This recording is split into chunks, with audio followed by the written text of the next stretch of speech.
Hello friends, I am Trambak Nayak. Welcome back to our channel Biniyog. আজকে সকাল থেকেই সবার মুখে হাসি। নতুন বছর, ফাইন্যান্সিয়াল ইয়ার নতুন শুরু হচ্ছে। তো সকালবেলায় পোর্টফোলিও কিন্তু আবার আপ হয়েছে এবং সব স্টকে ম্যাসিভ র্যালি এসছে। নিফটি সকালবেলায় জাম্প করে ওপরে খুলেছে, যদিও এখনও পর্যন্ত নিফটিতে রেড ক্যান্ডেলই তৈরি হয়ে আছে। এখন 12:30 বাজছে। তো আশা করি মার্কেট শেষের সময়ও নিফটি পজিটিভেই থাকবে। তো এটা এরকমই হবে যে আস্তে আস্তে ইন্ডেক্সে যত না প্রভাব পড়বে, তার থেকে ইন্ডিভিজুয়াল স্টক যেভাবে ম্যাসিভলি ডাউন ছিল তারা রিকভার করছে। তো আমরা যেসব স্টক নিয়ে আলোচনা করেছি এখানে, তা মেনলি সেই সব স্টকগুলো ব্যাপকভাবে রিকভার করছে। কালকে আমরা মিউচুয়াল ফান্ডের ডিফারেন্ট স্টক নিয়ে আলোচনা করছিলাম। তো HDFC AMC, Nipon India asset management, Aditya Birla asset management, UTI asset management, আমি দেখছিলাম সবই প্লাসে আছে। এবং আমাদের পুরনো যেগুলো আমার পোর্টফোলিও স্টকও কিন্তু ম্যাসিভভাবে রিকভারি করছে, 7%, 8% করে আপ আছে। তো আমি এই চ্যানেলে বারবারই বলেছিলাম যে মার্কেট নিচে যেতে পারে কিন্তু নিচে থাকতে পারে না, মার্কেট কামব্যাক করবেই। তো এইরকম খারাপ পরিস্থিতিতেও কিন্তু মার্কেট কামব্যাক করছে। তার মানে মার্কেটের কিন্তু ভেতরে শক্তি সঞ্চার করছে। একটু ফেভারেবল কন্ডিশন হলেই কিন্তু মার্কেট এখান থেকে র্যালি নিয়ে ওপরে যাবে। তো এখানেও অনেকে সন্দেহবাতিক মন এমন আছে যে ভাববে যে এখানেও বাবেল তৈরি হচ্ছে, মার্কেট অযথা বাড়ছে, আবার হয়তো মার্কেট ফেলে দেবে। তো মার্কেট এখানে একটা বেস লাইন বানাচ্ছে, একবার প্লাস হচ্ছে, একবার মাইনাস হচ্ছে, একবার প্লাস হচ্ছে, একবার মাইনাস হচ্ছে, কিন্তু মার্কেট এই জায়গায় বেস লাইন বানাচ্ছে, এটাই সংকেত দেয়। তো মার্কেট ডেফিনেটলি আস্তে আস্তে 2026 এবং 27-এর ফাইন্যান্সিয়াল ইয়ারে আমরা ভালো গেন দেখতে পাবো। এটাই আমার উপলব্ধি বলতে পারেন, বা আমার এক্সপিরিয়েন্সে তাই বলে। আমি লাস্ট 18 বছর ধরে মার্কেট দেখছি। তো নিফটির চার্ট যদি আমরা আজকে খুলি এখানে, তো এখানে নিফটির চার্টে দেখুন, নিফটি আজকে সকাল থেকে গ্যাপ আপ ওপেনিং করেছিল। এখান থেকে গ্যাপ আপ ওপেনিং করেছে কিন্তু রেড ক্যান্ডেল হয়ে আছে। তো এটা যদি গ্রিন ক্যান্ডেল হয় তাহলেই পজিটিভ দিকে যাওয়ার চান্সেস থাকবে। আর রেড ক্যান্ডেল হলে কিন্তু আবার কালকে মার্কেট খোলা আছে। শুক্রবার দিন গুড ফ্রাইডে বলে মার্কেট বন্ধ আছে, তখন এই সপ্তাহে আর একটা দিনই আছে মার্কেট খোলা। তো এর ওপরে যদি গ্রিন ক্যান্ডেল তৈরি করে তাহলে একটু পজিটিভনেস আসলেও আসতে পারে, নাহলে আবার হয়তো ফল হবে। কিন্তু এই জোনটাতে মার্কেট কিন্তু একটা কনসলিডেট করছে। তো ওভারঅল যেগুলো আমি বলছিলাম, এইচডিএফসি এএমসি চার্ট খুললে দেখা যায় কালকে আমি যেখানে আলোচনা করছিলাম সেখান থেকে এইচডিএফসি এএমসি আজকে 4% আপ আছে। ন্যাম ইন্ডিয়ার কথা বলছিলাম, ন্যাম ইন্ডিয়াও দেখুন এখানে 4% আপ আছে। আদিত্য বিড়লা ক্যাপিটালের কথা বলিনি, আদিত্য বিড়লা এএমসির কথা বলেছিলাম। তো আদিত্য বিড়লা ক্যাপিটাল 4% আপ আছে। আমি এই চ্যানেলে যেগুলো স্টককে আলোচনা করেছিলাম আগে, ওয়ালপুর 4% আপ আছে, লাক্স ইন্ডাস্ট্রি 9.3% আপ আছে, রিল্যাক্সো ফুটওয়্যার 9% আপ আছে, এখানে ইন্ডিগো পেন্ট 6% আপ আছে, এখানে কানসাই ন্যারোল্যাক 4.7% আপ আছে, এখানে বাটা ইন্ডিয়া 4.7% আপ আছে, টিসিএস 3% আপ আছে, এডব্লিউএল 3.8 প্লাস প্রায় 4% আপ আছে, ওয়ালপুলও এখানে প্রায় 4.5% আপ আছে। তো আপনার পোর্টফোলিওতে যদি 50 লাখস হয়ে গেছে, তাহলে আপনি কি এখনও মিউচুয়াল ফান্ডে আছেন, না আপনি পিএমএসে শিফট করার কথা ভাবছেন? তো এইটা প্রথমে জানতে হবে অ্যাকচুয়ালি মিউচুয়াল ফান্ড আর পিএমএসের মধ্যে ডিফারেন্স কী।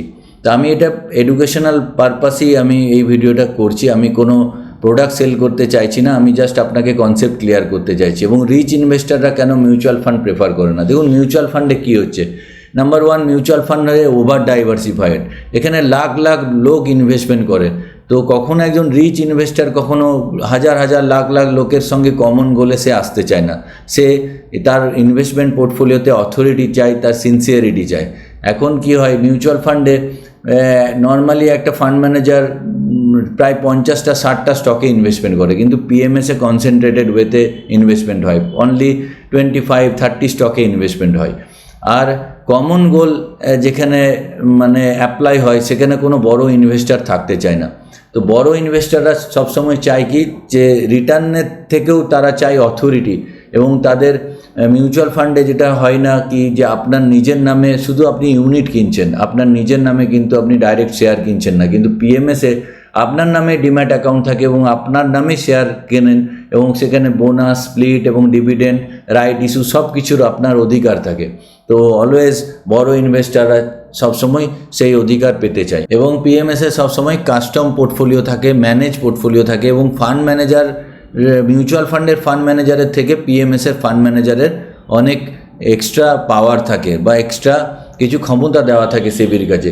বুঝতেই পারছেন, মিউচুয়াল ফান্ডে মাত্র 500 টাকা দিয়ে শুরু হয়, সেখানে পিএমএসের ইনভেস্টমেন্ট শুরুই হয় 50 lakhs থেকে। সেই জন্য পিএমএসকে আলাদা সেগ্রিগেট করা থাকে এবং পিএমএসে আলাদা কিছু ফেসিলিটি দেওয়া থাকে। আমি জাস্ট খুব সহজ উদাহরণে আপনাকে চার্টে দেখাবো যে অ্যাকচুয়ালি মিউচুয়াল ফান্ডে কিন্তু ট্রেডিং অ্যালাউড না।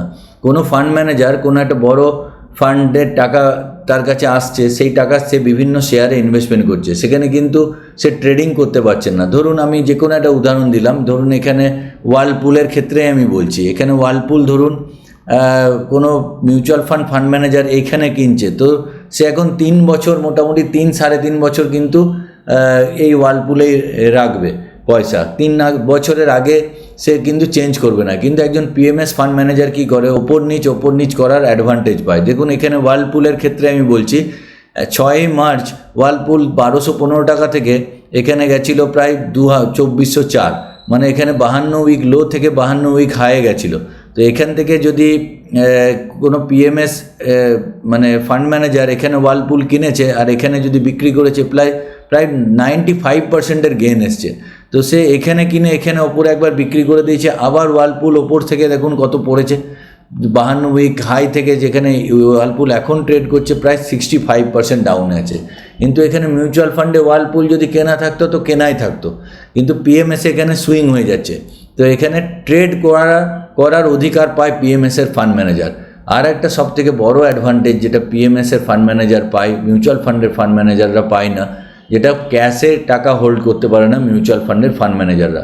আমরা ইন্ডেক্সে যদি দেখি, নিফটিতে লাগাতার প্রায় 1.25 বছর ধরে মার্কেট কিন্তু একদম ওপরে, যখন মার্কেট বাবল ক্রিয়েট করে ওপরে বেড়েই চলেছিল, সেখান থেকে কিন্তু অনেক ফল হয়ে আছে। তো পিএমএসের ফান্ড ম্যানেজাররা কী করে, ওপরে গিয়ে কিন্তু প্রফিট বুকিং করে টাকা ক্যাশে রাখে এবং মার্কেট যখন পড়ে সেই জায়গায় কিন্তু ইকুইটি কেনে। আমি আরেকবার স্ক্রিন শেয়ার করে দেখাচ্ছি আপনাদের। এখানে যদি আমরা নিফটির চার্টে আমরা যাই, তো নিফটির চার্টে আপনারা সেম দেখতে পাবেন। দেখুন এখানে এইসব জায়গা থেকে দেখুন এখান থেকে কীরকমভাবে মার্কেট স্ট্রেট লাইনে উঠেছিল। তো এই জায়গাগুলোতে কিন্তু বাবল ক্রিয়েট হয়, এই জায়গাগুলোতে ম্যাক্সিমাম বড় ইনভেস্টার, বড় ট্রেডাররা কিন্তু এই জায়গায় প্রফিট বুক করতে থাকে, আর এই জায়গাতেই মব ইনভেস্টমেন্ট করে। যেহেতু আমরা সবসময় রিসেন্সি বায়াসে ভুগি, যে মানে জাস্ট লাগিয়েছি ইনভেস্টমেন্ট, দেখেছি পয়সা, আমার বন্ধুর পয়সা দেখেছি, আমি কাউকে দেখেছি ইনভেস্টমেন্ট করে ইন্টারভিউয়ে তারা বড় গাড়ি চাপছে, বড় বাড়ি করছে, তাদের দেখেছি।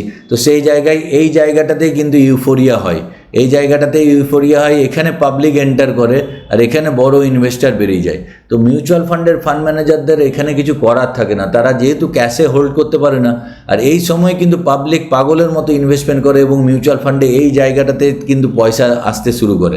তো এখানে কিন্তু ট্র্যাপ হয়ে যায় মিউচুয়াল ফান্ডের ফান্ড ম্যানেজাররা, কিছু করতে পারে না, জাস্ট তারা বলতে গেলে ফরেনে ছুটি কাটাতে চলে যায়, কেন না চাইলেও পয়সা আসছে। কিন্তু পিএমএসের ফান্ড ম্যানেজাররা এখান থেকে টাকা কিন্তু ক্যাশে হোল্ড করে, ক্যাশে এখানে সে 50%, 40%, 30% কিছু টাকা ক্যাশে হোল্ড করে। তারপরে যখন মার্কেট ডাউন হয়, এই জায়গায় মার্কেট ডাউন হয়, এই জায়গাগুলোতে তারা কিন্তু স্টকে ইনভেস্টমেন্ট করে। তো আমরা যদি দেখি এখানে, আমি জাস্ট ড্রয়িংটা একবার ক্লিয়ার করছি। তো এখানে দেখুন যে জায়গাটাতে টপ করেছিল মার্কেট, যে জায়গায় টপ করেছিল এক্স্যাক্টলি এই জায়গাটাতে 2024 নভেম্বরে, আজকে হয়ে গেল মার্চ বা এপ্রিল 2026। তো এইখান থেকে মার্কেট কতটা ডাউন আছে।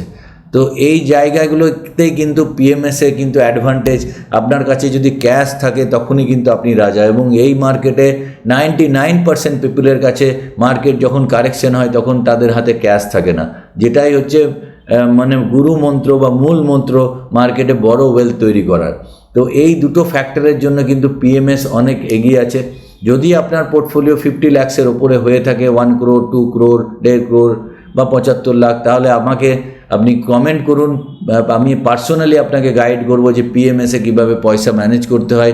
আর আমি বলবো যে এখান থেকে মার্কেট কিন্তু ব্যাপক র্যালি আসবে, কেননা এই ফেজটা প্রায় অনেক দিন হয়ে গেল। এখান থেকে যদি আমরা দেখি এই ফেজটা আজ পর্যন্ত মার্কেটে প্রায় 549 দিন, প্রায় 373 বার, মানে 549, 1.5 বছর কিন্তু মার্কেট ইন্ডেক্সই 52 উইক হাই থেকে প্রায় 13% ডাউন আছে এবং ভালো ভালো স্টক প্রচুর ডাউন আছে।